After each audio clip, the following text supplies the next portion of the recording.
The Trump administration's decision to extend a negotiating deadline for tariff rates is prolonging uncertainty and instability for countries, the executive director of the United Nations Trade Agency said on Tuesday. U.S. President Donald Trump on Monday ramped up his trade war, telling 14 nations, from powerhouse suppliers such as Japan and South Korea to minor trade players, that they now face sharply higher tariffs from a new deadline of August 1st. And while the reciprocal tariffs will no longer go into effect tomorrow, as originally announced, but be extended for another few weeks until 1st of August, this move actually extends the period of uncertainty, undermining long-term investment and business contracts and creating further uncertainty and instability.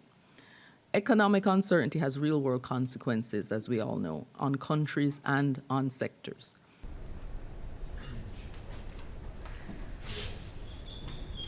Adding to the uncertainty created by the tariffs and related trade measures, we're simultaneously seeing deep cuts in development aid, creating a dual shock for developing countries in the world of trade and aid.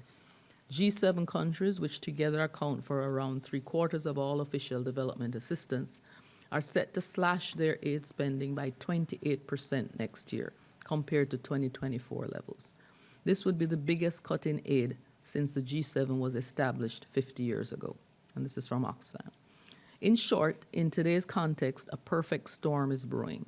Just as trade becomes more unpredictable, external support through aid is also shrinking. One of the examples of the instability is the gold trade. But not all countries, of course, feel the impact in equal measure. All these factors hit those with the most to lose the hardest. The countries facing the highest reciprocal tariffs are also the least developed, with Lesotho, Laos, Madagascar, and Myanmar facing rates between 40% and 50%. Laos PDR and Myanmar now both face a 40% rate, as announced yesterday, which is lower than the initial 48% and 44% respectively, but still among the highest announced thus far. Also, could you talk about a little bit more about the U.S. trade policy? I think in the long run, it will have a negative impact on the U.S. economy, broadly speaking.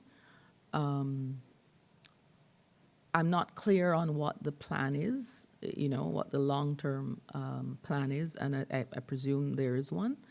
But from my perspective at this point, I don't see a win here in the long term.